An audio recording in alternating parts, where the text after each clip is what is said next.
Hello, everybody, and welcome to another episode of Paranormal Brew. I am your host, Taryn, live every Wednesdays at 8:30 p.m. Eastern. Although today we are doing another pre-recording for a special guest. When schedules conflict, I this is my second time doing this. So the first time I kind of had some hiccups, but hopefully with that I've learned a little bit more. Um, and that live ended 15 minutes before it should have for some reason, but I did upload the whole video, so please go check it out. That was from last week or the week before. This episode is going to be, I'm going to air this is going to be let me say, oh my gosh, where's my calendar? Calendar, I can't see. There it is. So April 8th. April 8th, this episode will air because this Wednesday coming up, April, well, it would have been you're going to be watching this, so it was last Wednesday. It was my 10-year anniversary of being on the brew. So it's open mic night. It was an open mic night, and people could have came. I know, hopefully this still happens, but Kenny Biddle and a bunch of people are supposed to be coming, jumping on and saying hi. So hopefully that still happens. But since that hasn't happened yet, I have a special guest. I met him through the debunking community, which I love. His Scarborough is his name. Scarborough, I think Gatekeeper is what goes along with that. But Scarborough is Doug Fisher, if you don't know him. For amazing artist, and unfortunately he doesn't have any of his drawings, available to share with us. But he's a great artist. But I'm going to read his bio, and then bring him on. Doug Scarborough Fisher. Doug is a paranormal enthusiast who would describe himself as a skeptical believer. He has done paranormal investigations in the past for the group Parapatrol in north central Massachusetts, and focused on debunking things when he could, and analyzing audio and photographic recordings for anomalies. He intends to get back to investigating again in the future. In his off time, he builds movie prop replicas, Ghostbusters related for now, and likes to draw. And the banner of Gatekeeper Productions, and under the banner of I thought I read that wrong. Under the banner of Gatekeeper Productions USA. He is known in the paranormal YouTube sphere under the handle Scarborough Gatekeeper. That was right. Seen in the chats of live streams and has come to support many of the debunking channels. He is also a fan of the stranger side of the paranormal, including projects such as Hellier and The Unbinding, which are headed up by Greg and Dana Newkirk, and that's in part of what we're going to talk about tonight. So, without further ado, let me bring on Doug. Hello there. Hi, how are you? Did I do good? Yeah, you did good. How are you this evening, sir? Doing pretty good. Good. So I'm happy to join you. Finally, I get to meet you face to face. I mean, we've talked so much on Facebook and on YouTube, and you've been in all the live streams that I'm in, and so it's finally nice to finally meet you. Yeah, it's good to see you face to face. Sure. And happy 10 years. Wow. I know. I can't believe it. I don't know how much longer I'm going to be doing it, but 10 years is a long time. And I always urge everybody not to look back at my beginning, because it's pretty rough. I think that goes for any podcast too, that's been, going on for a long time. People are like, don't listen to the first year. Yeah, it's bad. I don't know how I'm still here, to be honest with you. I have no idea. Well, here I am. And here you are. So, paranormal enthusiast. I like that. I like that you and you're a debunker. So you're like me. You're a skeptical believer, or I'm a believer skeptic. I like to say, because I believe more than I'm a skeptic. I think. I was having this conversation with somebody the other day, and it's like, the older you get and the more you learn, the less you, like when I first started, everything was paranormal. Everything. Oh, yeah. everything was paranormal. Now it's like, yeah, maybe that could have been, now there's, you gotta like, I feel like now when I'm on investigations, I'm spending more time trying to debunk whatever just happened than just accepting it for what it is, Right. or what it could be. Well, that does seem to be the thing. Like, like I do believe that there's weird stuff out there, but I also believe that it's very easy for us to just misidentify things, you know. And Absolutely. that's why it's good, if you're recording as much as you can and actually be able to go at things from different angles after the fact and go, okay, well, here's something we didn't see, but the camera picked up, Yeah. So even it's better to me, it's better to not go, oh, it's a demon, if it's like, a cat knocks something over, Right. you Right. know. Right. Yeah, for sure. My thing is EVP. So I have like 6 or 7 recorders that I set up. Like if I go to a location, I have one on each floor. I have one, which I know is kind of, somebody would probably say, well, how do you know, you know, I investigate with the same people all the time. So we know where we are at all times. But Mhm. if we hear something off in the distance and we don't know what it is and we go and look and stuff, I still have a recorder somewhere that's going to pick up whatever it is that we thought we heard and be able to identify it or not identify it. You know what I mean? Like I'm pretty good with that kind of stuff. Like I'll say where the recorder is, what room it's in, Right. Yeah, the date. you'll mark it as you're Yeah, leaving it. Yeah. yeah. So that's my thing. EVPs and recordings. I know everybody has their niche. My guest last week or 2 weeks ago. I keep forgetting this is going to be on not this week, but the following week. So It's all right. Dom, the guy that owns Chase Manor in New York, his thing is spirit boxes, and I don't, and I told him, I'm like, I don't subscribe to the spirit box thing, but Right. sometimes they can be a little, questionable. Sometimes. Right. In his clips, it sounded um, sort of like one of the portal devices, maybe, because Yeah, it was like all different voices, and then yeah, plus the sweeps. yeah, yeah. I shared the one with the little kid voice because that one was a little creepy to me. I was like, and maybe because it's a kid voice. Right. We usually tend to get a little creeped out with the kid voices for some reason. Yeah, you don't want to think about like a kid being stuck in the afterlife. Yeah, yeah. So is that what you think? Do you think that if there are spirits here, do you think they're stuck here? I think it depends a little bit. Yeah, one of my old friends, um, they believed that there couldn't possibly be any such thing as ghosts because God wouldn't let that happen. Right.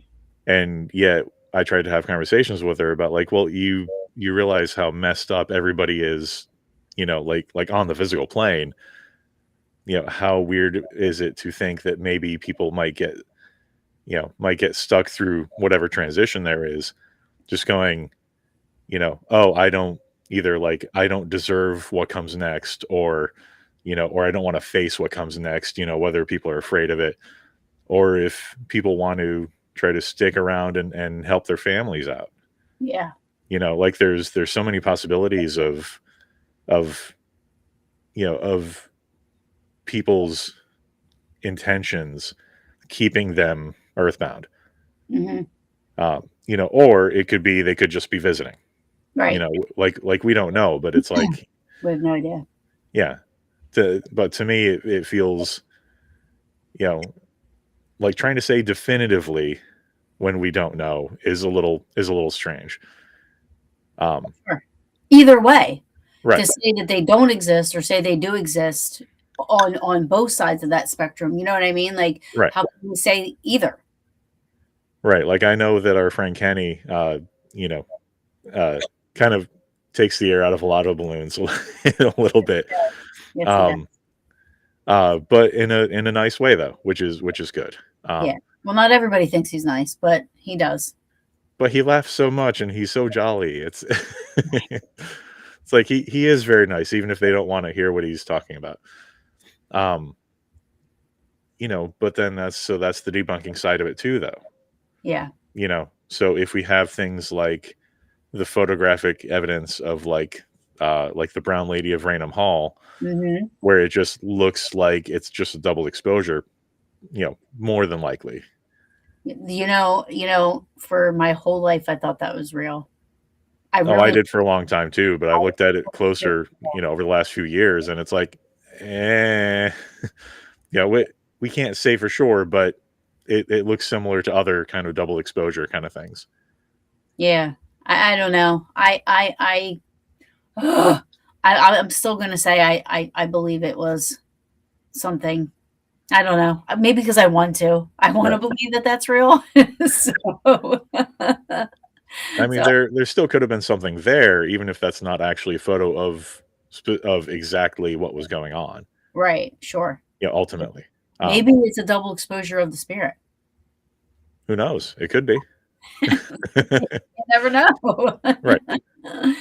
And I don't know how. I think I talked to somebody about this, but I don't know how it got the name Brown Lady of Raynham Hall. I don't know um, how that nickname came about, but it's a cool picture nonetheless. Oh yeah.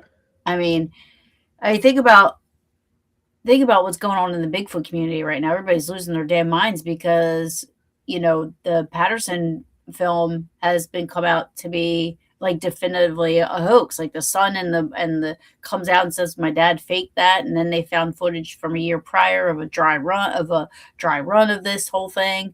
Like everybody's losing their damn minds in the Bigfoot community. Right. I'm like, But people have been trying to pull that apart, for ages, and uh, like uh, before they shot that footage, they were trying to shoot a Bigfoot. They're trying to shoot a Bigfoot movie. So oh so stuff could be a little bit suspect. yeah, The movement on it still seems better than could be a suit at that time. right, Um, because the stuff at the time would have been like the Planet of the Apes suits and stuff. right, Which were good, but they look like a person in a suit. right. Um, but I have not seen that new documentary yet. I know that they show like a 60-second clip or something of that dry run. Um, I'm interested to check it out though. Yeah, for sure. I said, I think The Shape did a video about it, and I was watching it, and I said, it's funny to me that like why are the the Bigfoots guys, Yeah, you know, why is this so detrimental to their like it doesn't take away from all the research that they've done over the years, and it doesn't take away from the physical evidence that they claim to have. There's a lot of researchers out there that have the plastered foot, the paw prints, and they have the hair that's, they can't, link it to any animal, and they have, I'm just gonna go, I've said this before, but I don't believe in Bigfoot. But right. but I'm not saying that there's not a chance that there is something out there either. You know what I mean? So it's the same thing with ghost hunting. Like just because something gets debunked doesn't mean that it doesn't exist. You're just debunking that one claim. And although I know the Right. Patterson film is like this big, huge, you know, like legendary, thing that kind of brought the Bigfoot stuff to the forefront or whatever, much like ghost hunters would have done for us as ghost hunters, Right. you know what I mean? Um, I still think like I'm like, why is everybody so upset?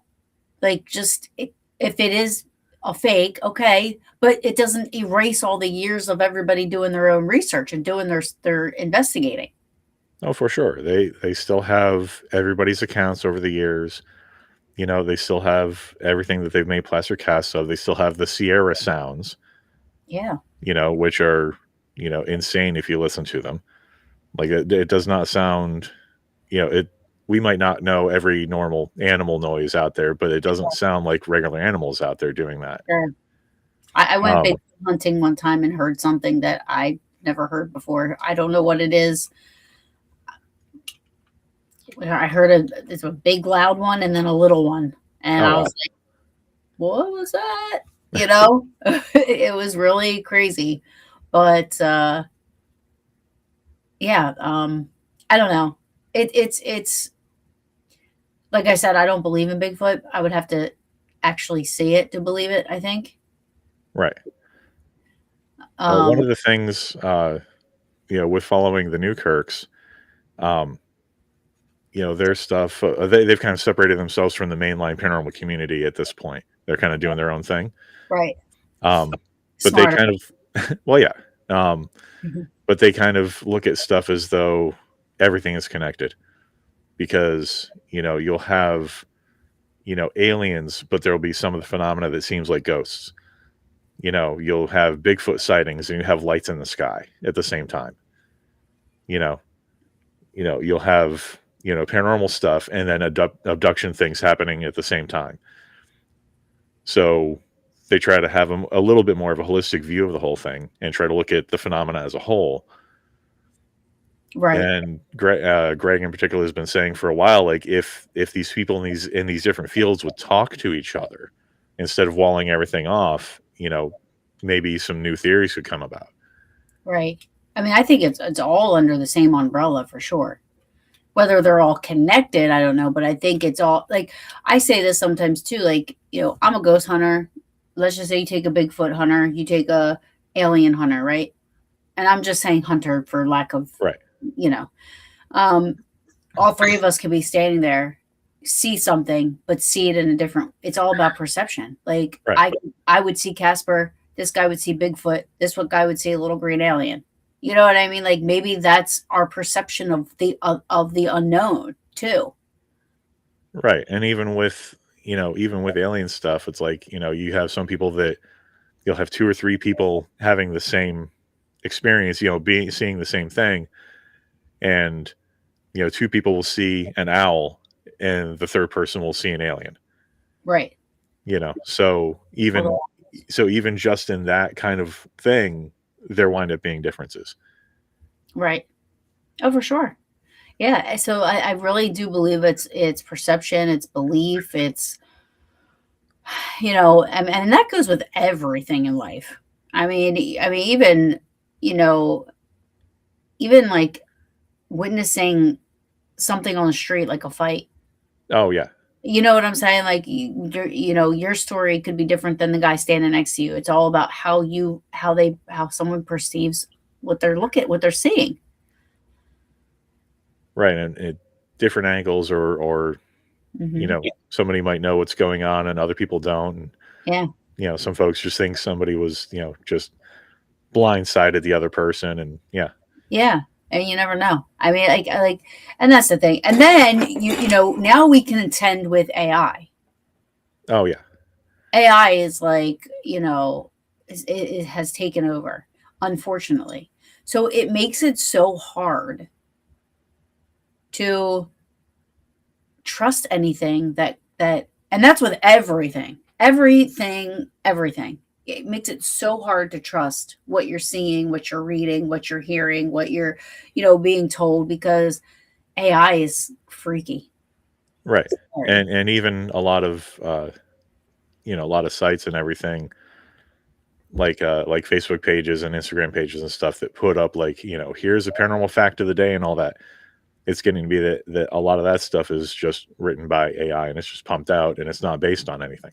Right. Yeah, that's true. Yeah. People try to find the original story and it's like, this did not appear before this post. What is this? Right, right. Yeah. Yeah, it's I mean, don't get me wrong, sometimes it's good for some stuff, but for the most part, I think it's going to really hurt us. I don't know Oh if yeah. I'm the one to say it, but eventually it's gonna hurt us. Mark my words.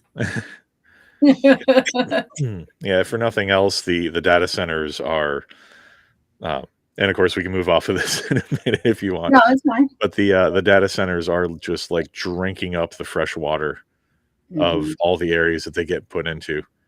Yeah. And I just saw an article last night. I forget the area, but people are experiencing like a low hum all the time, in this neighborhood, and it turns out it's from the data center that just got started a couple months earlier. Yeah. It's So, really they're very destructive to the environment. They really are. I mean, think about what it is in itself. How is that good for the environment? oh, it's not. I It's mean, clearly not. yeah.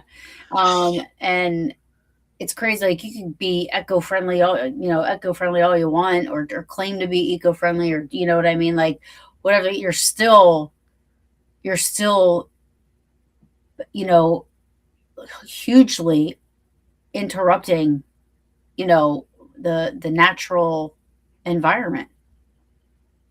Right, and especially with those, it's like, they're putting in just giant warehouses everywhere, which we already had warehouses, but they're like, "No, no, we wanna make new ones," and you know, out in the woods and everything that, that hasn't been touched, Hmm. or knock down Penhurst and put a freaking data center there, That really which is hurts my heart. It hurts my heart. It that's really does. so bizarre. Why would we do that? Why would we do that? I know. It's I mean, it's money when it comes down to it. It's money. Right. I just saw an article, I shared it the other day, that there was a family that was offered 26 million for part of their land, part, Oh, geez. to put a data center, and they refused. Oh, wow. Well, good They, for them. yeah, it's amazing. Out in Kentucky, they said, nope, this farm's been in our family for generations, and it feeds the nation. Right. Like we'd rather continue to feed the nation than 26 million. Can you imagine turning down $26 million? I can't, but if I felt strongly enough, I would. Like I'm like so anti data center, but if somebody was like 26 million, I'm like, wow. I'd be like, "Well, I could move out of the area and stuff." Yeah, like I and won't. and Yeah, easily. but 26 million is a lot of money to turn down. I couldn't believe it. I mean, good for them though. I'm happy to know that there are still people out there that value, the land, the wildlife, the what, you know what I mean? Like, because we need trees too, people. Oh, yeah. And I was like, when they were clear cutting, Amazon rainforest, and it's just like, we really need all that stuff down there, guys. Yeah, yeah, we need it, and I'm sure they're still doing it too. it's so sad. And then you think about the wildlife, the habit, the wildlife that inhabits those places, and we need all that too. We need all those animals. We need that. Right. We need the biodiversity. Yeah. Yeah, we need all of it, and it just people are just so greedy. All right, enough about that. Let's talk Okay. about. Okay. So the stranger side of things. Yes. Yeah, I've been following Greg and Dana Newkirk since about uh, 2021 or so. Hmm.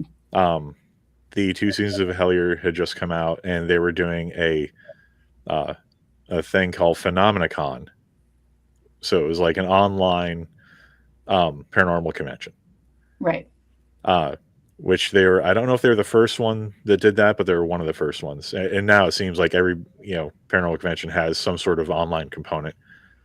Um, but in this case, you just had to get your access to. You just had to get on their Patreon.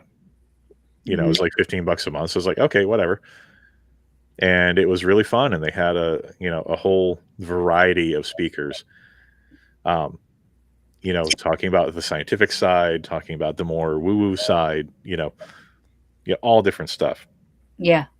Uh, and it was just very interesting, going over that stuff. It's like John E.L. Tenney had a talk about, uh, you know, who makes the ghosts underwear? Because you always, it's like a lot of the times it's like you see them, they're seen in, night dresses or, things like that. And Right. it's like, but then who makes the ghost underwear? Who makes the little shiny Well, buttons are they? on Are the they wearing? coats? Yeah. Yeah. And are they wearing underwear? Right. You never know. So it's Oh, just interesting thought experiments. But Tenney is another one that like he'll go to Bigfoot convention, he'll talk about ghosts, or he'll go to an alien convention and talk about Bigfoot, whatever. He'll mix it all up. And that's kind of what I like. But the Hellier series is about they got an email from a guy in Kentucky, Hellier, Kentucky, saying that he had goblins that were coming out of an old shut down mine shaft on the edge of his property Goblins. at night and messing with his family, like trying to like tap on the windows, disturbing his kids. And they did something to the family dog, supposedly. Oh God, don't tell me that. And and so they asked if Greg would come down and look, and the email that they were using was the contact email for Greg's very old original paranormal group, which was a bunch of just a bunch of kids going out in the woods and spooking themselves. Right. And that's all it was. But this was a guy that sounded like he actually needed help, and he tried to help them. And they were trying to go like, okay, would we be able to film this, thinking maybe we could turn this into a little special or something. And the guy's like, yeah, that's fine. And it's like, look, if we're going to do this, we need some kind of proof. Do you have anything, any photos or anything like that? And the guy did send them a couple of photos, which are a little bit strange. And then he sent photos of footprints in what looked like a slurry blowout from a mine, which would have theoretically been in the back property. Okay. It's these very weird three-toed footprints. Looked like they actually have like little folds and creases, and almost like a fingerprint in the toe print. Right. Like they look very, very detailed. So they're like, okay, this is great. All right, we're going to come down there. And the guy cut off all communication. Wow, that's weird. And they're like, what the heck just happened? So that's strange. It is. It's like if somebody needed the help, the guy was supposedly a doctor. And he had just moved to the area like 6 months earlier, and this stuff was happening. And just cut off communication. And so that just wound up being just one of these weird things in the cases that they dealt with for a while. And then Greg was on Euphemet podcast talking about that. And a guy named Carl Pfeiffer was watching it, and and was like, oh, hey, that's really neat. And then he saw their Planet Weird thing post an article about the same thing. And Carl started, and this is like when Twitter was still actually vibrant. Right. And Carl replied back to Greg, oh, I see what you did there, because your Euphemet episode just came out. And Greg told him, no, that's on an automatic feed. We don't control that. Right. It takes from all the articles that we've written on this Planet Weird stuff. So Carl wanted to actually be like, hey, did you actually go down and check that out? And Greg's like, well, we did, but we couldn't find anything there. And, Carl's like, well, I think we should go back. So he got his friend Connor J. Randall and a third person, to like help them film and stuff. And they went down to check out, and they did have some strange stuff happen. So they actually went to this guy's property. Well, they went to Hellier. They tried to find the property. Oh, okay. And they couldn't necessarily. They checked around down there. Nobody had heard of this guy. It was a guy named David M. Christie. But they did find strange stuff there. And so this was all probably a hoax. That's basically kind of what they're thinking. It's like, maybe somebody messing with them. Yeah. And but this series is where they first showed the Estes method. Mm-hmm. Because Connor J. Randall and Carl Pfeiffer were the two that actually made that up at the Stanley Hotel. They were resident investigators there. It was them and a lady named Michelle Tate. The three of them were resident investigators. At the Stanley Hotel. Yes, in Estes Park, Colorado. So cool. Which I need to get to at some point. But Oh my God, me too. I think they still do ghost tours, but they don't want people to investigate anymore. I mean, you could always just rent a room and. Oh yeah, I mean, and people still do occasionally. Yeah. But for a while there, they had like really embraced like, okay, we have paranormal investigators on site. They're resident investigators. So when they weren't doing tours for the people and doing investigations with customers and stuff, they still had access to the whole hotel. That's so cool.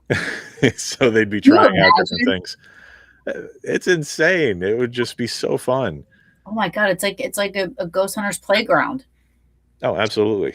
Yeah, that would be so cool. Especially a place like that. That's like, here's Trans Allegheny. Have fun, guys. Oh yeah. You're like, what? And with a little bit more of because if Trans Allegheny, if I'm thinking right, it's like it's a little bit difficult to verify that you're actually kind of alone. Yeah, it's huge. Yeah, it's humongous. But yeah, Stanley Hotel. If you would have maybe a little bit more control over the environment. But again, it's a hotel, right? It's an active hotel. They're not gonna, I don't know how many rooms it is, but they're not gonna shut the whole place down for. Oh yeah, not at all.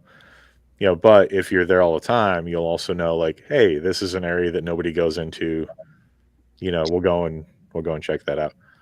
So they started the S's method because the spirit box thing was always so just subjective. Right. Because you would just hear what you want, and everybody would, be straining their ears to try to hear what they wanted to hear as an answer to questions and stuff. So they're like, okay, let's cut off, let's have one person listening to the spirit box, and cut off, outside interference. Right. Theoretically. So at first, they just were like having earbud headphones and like had their eyes closed and it was in the dark and stuff. And the first couple of times they did it, it's like, we can still hear you guys. Okay. So Connor is a drummer. So he's like, well, I have these Vic Firth headphones, noise isolating headphones. We'll just use those. So it's, that cut him off much, much more. Right. And then also blindfolding him, because even with your eyes closed, you can still see, if there's some light, you can still see if somebody's moving in front of you and stuff like that. Sure. And they felt that they got some interesting results that way. Mm-hmm.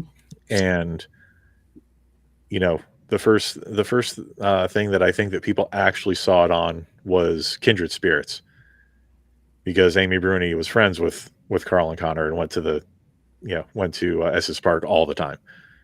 Mm-hmm. But in the show, they just said it's a spirit box session. Right. Because Carl and Connor had not named it until they were doing season 1 of Hellier. And they named it they said, that's when they said, oh, because Estes Park. Yeah. Oh, duh. Did you see the light go off in my head? Oh, Estes Park. Yep. No, exactly. That's pretty cool. I didn't know that. I didn't know that that's where it stemmed from. Yep. But now we flash forward to today, and so many channels are using what they're calling the S's method, and they're just using whatever headphones. A lot of them aren't blindfolding themselves.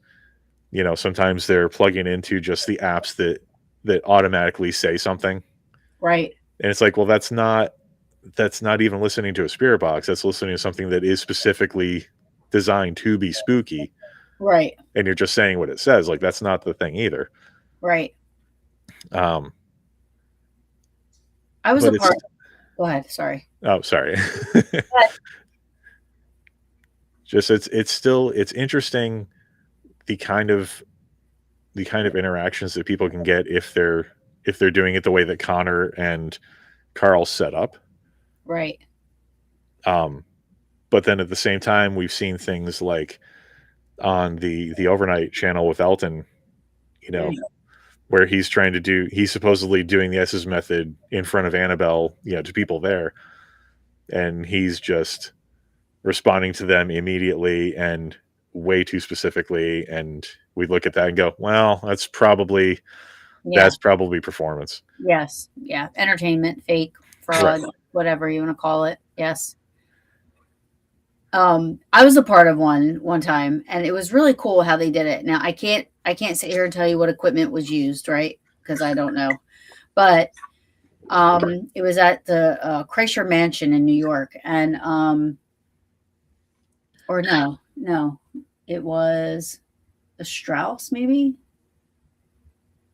I think it was either Kreischer or Strauss. I can't remember now what house, which location it was, but I'm going to say Kreischer Mansion. Um, they had somebody in the basement and somebody on the third floor, and in the middle they had this setup where that's where we were asking the questions. Oh, Now, that's neat. so we were asking the questions. Now we had they were blindfolded and they had headphones on, but they also had microphones that I for somehow some way we were able to hear their responses. Right. Right. I don't know if they had something connected to um, uh, like an audio box for us to be able to hear because we weren't yelling the questions. We were just saying the questions, and then Right. we would and they had me writing down the response for the person upstairs, and they had somebody else writing down the response for the person downstairs. And they would ask the question, and sometimes the answers they were given would line up with what we were asking, which I thought was really weird because they couldn't hear us. Right. They could not hear us. They were on a totally different floor, and they were blindfolded. And we weren't clicking anything to ask the question. So it's not like they were here, there was no way that we were faking it. I mean, I was watching them. I was Right. like, what are we doing? What are we doing? Like how I think the box was just to be able to hear their responses so that we knew what they were, if they were saying anything, whatever we were able to hear them. Um, Right. That variation, that sounds good. I like that one. Yeah, it was interesting. It was the first time I was ever a part of anything like that. Like, and it was really cool to see. And I liked how they had somebody writing down the responses to the questions, and we were recording as well. So, like I said, some of the answers lined up, not everyone, but some of Right. them lined up with our questions. And I was like, wow, that was really cool. Awesome. Yeah. So that's my experience. And I had another experience. We were at Wildwood Sanitarium, and I put on the headphones. But I will tell you, the more you sit there and you have that white noise in your ear, I feel like it takes you, you know what I mean? Like after a while, I think you just kind of like, I don't know. It just, It just puts you into a trance almost. yeah, like I don't think it's good to be on that. Well, I was on that shit for like 20 minutes. Yeah. And I think Well, that was 20 minutes is kind of the usual session that they try to do. I was in it longer. I say 20 minutes, but I was sitting in a tub where electric shock therapy would happen. You know Oh, what I wow. mean? And so I'm sitting in this tub when I was blindfolded and I had headphones on. I could not hear the people that they were close to me, but I couldn't hear what they were asking. Right. I don't think any of my answers matched up to what they were asking, but they did say that one of the strange things I did was I tilted my head and I laughed, but it didn't, Ah. and it didn't sound like me. Oh, that's Um, freaky. and I don't remember it. I don't remember doing that. Right. So I don't know what that was about. Like maybe I was just so entranced with the noise and everything like that's why I don't remember. I don't know. I don't Hmm. know. I just it was strange. But they said they thought it was really cool, and they have it on video. Like they have the whole thing on video. The team Oh, that wow. yeah. So it was a cool experience. But I'm not one to be like, woo, let's do the Estes method, woo. Yeah. right. And I know that like a lot of a lot of the debunkers and stuff, it's like as soon as a binaural video that they're checking out goes, let's do the S's method. They're going, oh crap, not again. Yeah. Yeah. I mean, who knows? Who knows what? Sorry, I don't know why I'm yawning so much. Oh, it's okay. I mean, it's technically 10 o'clock. It's like 10:45. So I mean, in the morning.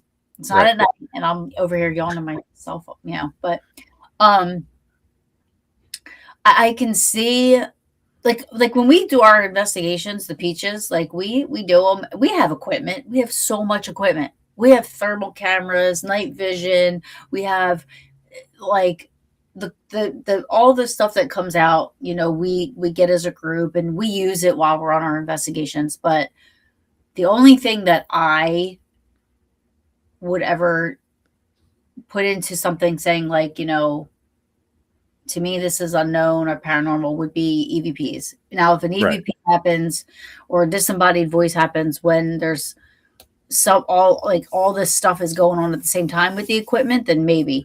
But the equipment to me is just something nostalgic, something to add to our investigation, something to like maybe set the mood.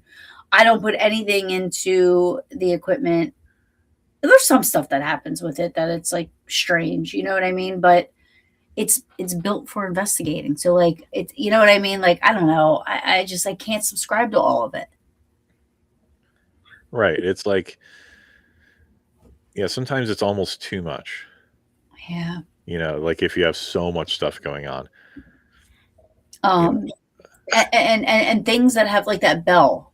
You know that Oh, bell? the dead bell. Yeah. It's got a sensitivity like thing to go up and down.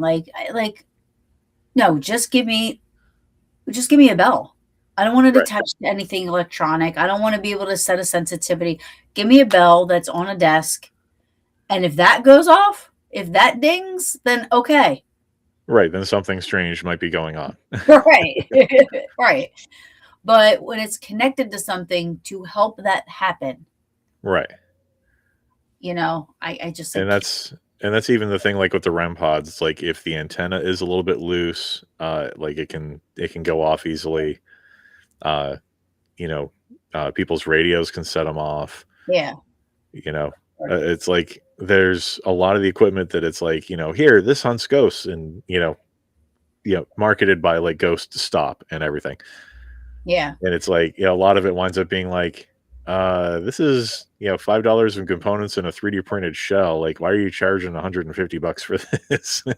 And it's Right. just something to make light and noise and So I did a live investigation a few years back, and it's like 3 hours long. It's very long. oh wow. And there was some things going on with the equipment, disembodied like phantom noises. And I encourage like so many people to watch that. And because I think there's a difference between people that purposely go on these lives to fake stuff for views and subs, right? And then you have people that are legitimately investigating. They may think they caught something, Right. but that's where I like when the debunkers come in because they're honest. They go, okay, no, this is what could cause this to happen, or this is what could cause that. And then, you will be like, oh, okay. You know what I mean? Like, okay, then that really didn't happen that way that I thought. And that's okay. Right.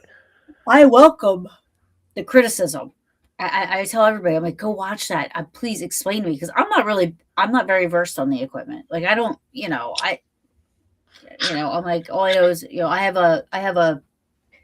a trigger prop, right? That where is he? He's a cat. It's a cat, right? This is what he looks like, Oh, that's cute. right? He's so cute. And you pet his head, or whatever. Like he has lights around the collar. He has his nose lights up. But I'm just like, can you pet the cat? Because to me, cats have been around forever. So no matter where Oh, you're right.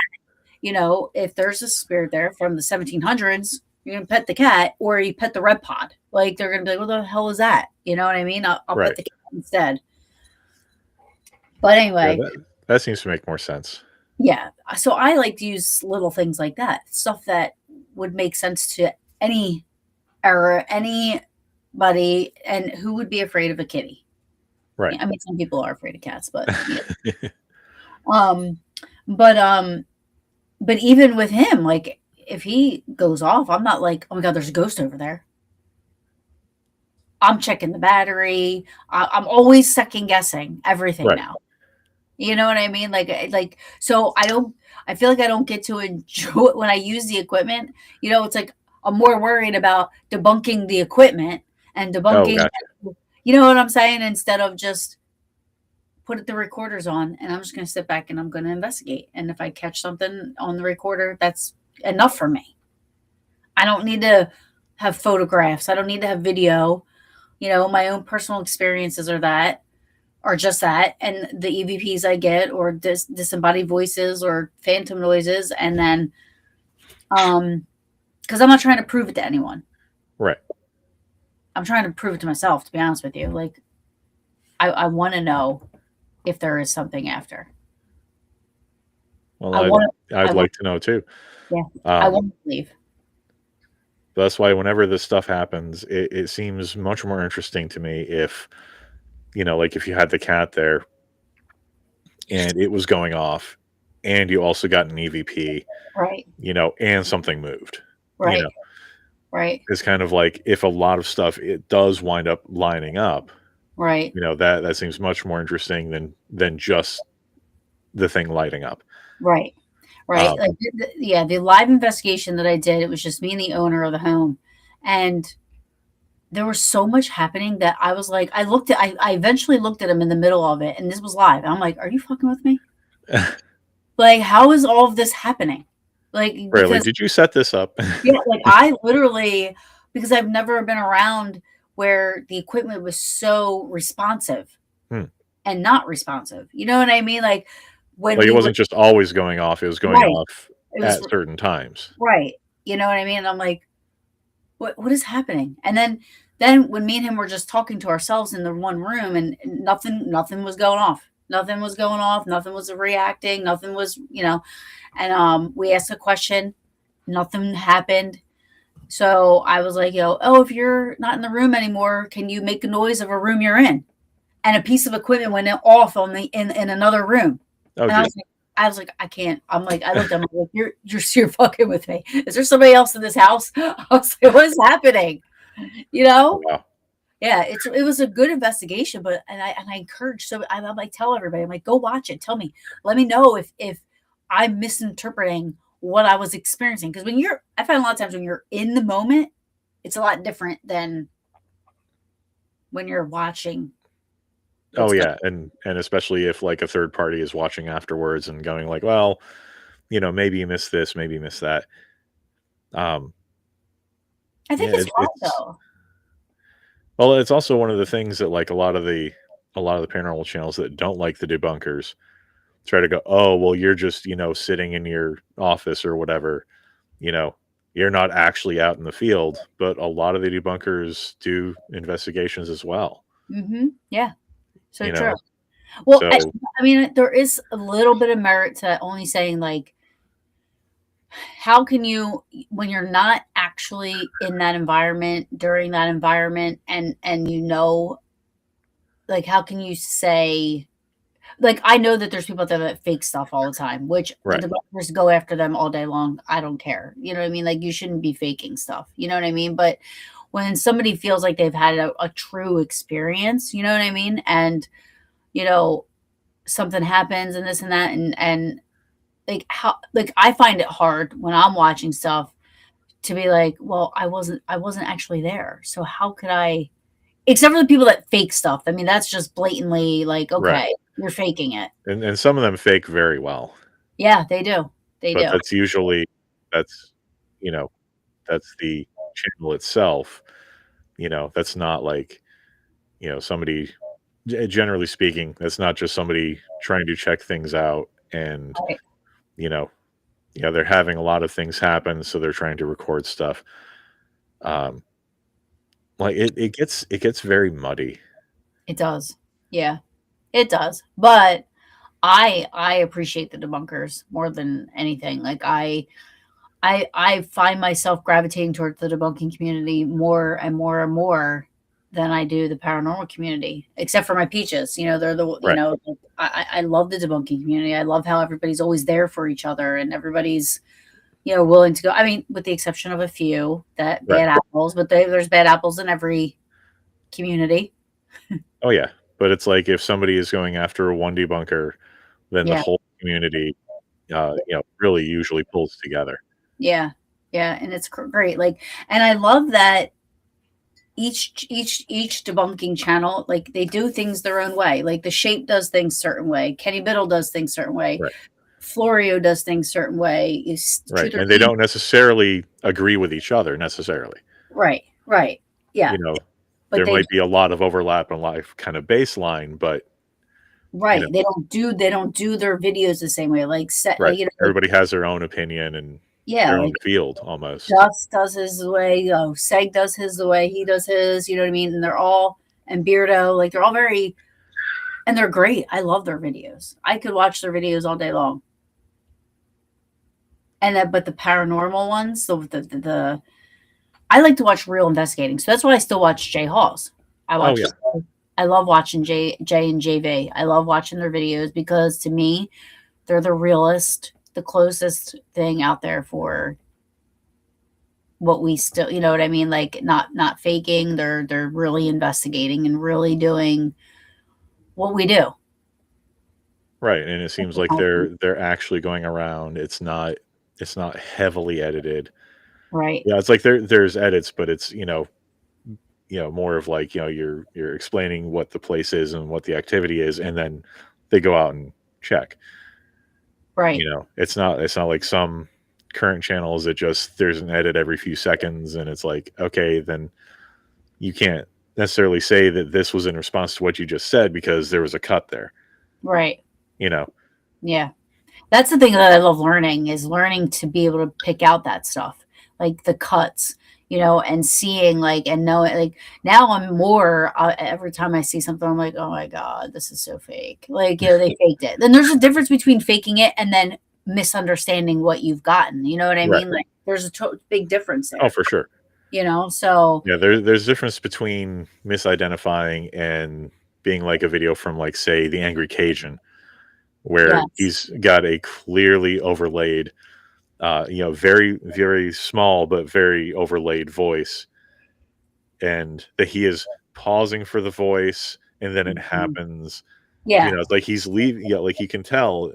I think that most of us can tell he's leaving that space and then coming back in and filling it in later yeah, because it just lines up exactly. Which, yeah. when you catch anomalous activity, it doesn't line up exactly usually. Right. No.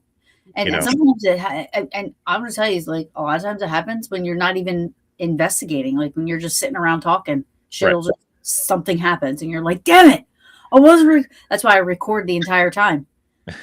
We'll do EVP bursts, but I leave my recorders on the entire time that we're investigating and we're Right, there. Even like if we're sleeping overnight, if we're overnight, I'll leave a recorder on just in case. right. Because you Yeah, never know. my old group, there was one EVP that they caught that was just they were setting the equipment up still, Yeah. and you can hear one person go, "Hey, should we shut these monitors off?" And the head of the group is like, "What monitors?" It's like, "These ones, the computer monitors." And then you hear somebody go, "Yeah, it was me," and that was not anybody that was there. Wow, that's awesome. Yeah, You that's know, what I'm it's like saying, like, it's like you I never just tried know. to, it's like, I wasn't on site for that one. I was just checking the audio and the photos and everything. And I'm like, well, it sounds like somebody says this, and they're like, yes, but these were the three people that were there, and that was a fourth person. Right. Yeah, and that's why And they it's would have always had to good. be close to the recorder if it sounded like that. Right. That's just shit I love. Because Oh yeah, how can you explain that? I'm right. sure Kenny would be able to explain something, Or at but least have a possible explanation. Yeah, yeah. unfortunately, I went to try to find the old Parapatrol website, and it's unfortunately been taken down now. But it had the EVPs on there, Oh, and I'm really? like, oh no. Yeah, I love EVPs. It's my favorite thing because to me it's the hardest to explain. Right. I mean, And things where it sounds like actual words and not just and it's like, It's like, "It said get out," and it's like, "No, it said" like, Yeah, right. No, I don't you know use a DR60. I think yeah. DR60s are a joke. I just Oh, like they are. I like They're a broken piece of tech yeah. that is not worth 2 to $5,000. No way. Not at all. Oh my gosh, it's crazy. And then another thing I love are the old school tri-field meters. Oh, yeah. Not the electronic ones, but the ones where you actually have to dial it and you know what I mean? Those are like Right, 3 and where it's got the actual, the needle, the actual gauge. yes. I love those for some reason. I just I love that, but that wasn't made for ghost hunting. Right. I think that's why I like it so much. So for me, like those are the things I like. I like the things that aren't the electronic stuff, the apps, you know, the things that can be manipulated or can be, you know, that are built for investigating. Like, I don't know. I can't fully subscribe to it. And I Right. know that a lot of people probably hate that, but I don't, I can't. Like, I'll use it, but I don't subscribe to it. I don't mind certain things like the millimeter where where it's just a combination of things, Yeah. so that it has, it has a temperature sensor, depending on the model. Yeah, that it has a temperature sensor, uh, and the EMF, and like it has several things put into one device. It's like that I kind of don't mind. Mhm. Things like the REM pods, I feel like they can go off too easily at times. Right. you know Mhm. and sometimes people don't seem to actually know kind of which model they have, because I think they do have a couple of different models of those now. Yeah. Yeah. Well, and um that's the thing too. Like we, the beaches, we have all this equipment. Sometimes we have to look up, like, okay, how does it work? How does it oh, right. operate? You know what I mean?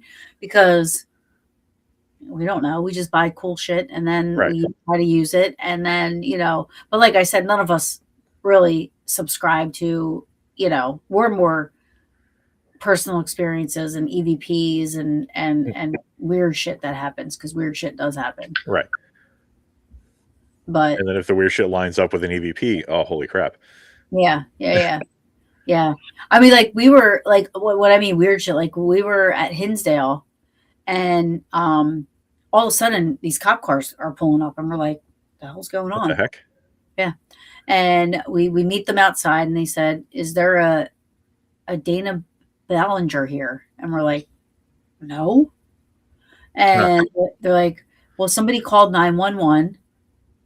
We're helping out like, it wasn't Hinsdale. It was like either the state or the sheriff's department. If it wasn't Hinsdale police, it was like, and they were like, well, we're helping out. We got a 911 call. We put the address in and it brought us here. And Oh, he that's said, bizarre. the address is 3 Bear Drive, but that's not Hinsdale's address. Huh. We're like, yeah, no, that's not. Like That's not. he was brought to the wrong place. They all 3 of them. There were 3 police, Oh, geez. 3 cop cars that Oh, pulled up. holy crap. So Huh. nobody named Dana was here. We did not call 911. And no, this is not 3 Bear Drive. And when I reached out to the caretaker for Hinsdale, Tiffany, I asked her, I said, do you have somebody coming in named Dana that might be? And she's like, no, nobody's coming in after you guys. And she's like, I've lived in Hinsdale my entire life. There is no Bear Drive in Hinsdale. Oh, geez. I was like, okay, that was Well, weird. that's bizarre. Yeah, that's We'll talk, strange. we'll talk about bizarre things and kind of like bizarre technology. I emailed you that phone recording. Oh yeah, I have it. Do you want me to play Uh, it? yeah, do we want to play that? Yeah, we can play it. It's Kind of, you uh, set it up. You set yeah, it I up. can I can set it up. It was a friend of mine named Betty. That this is an incoming phone call. Uh, she is a nurse.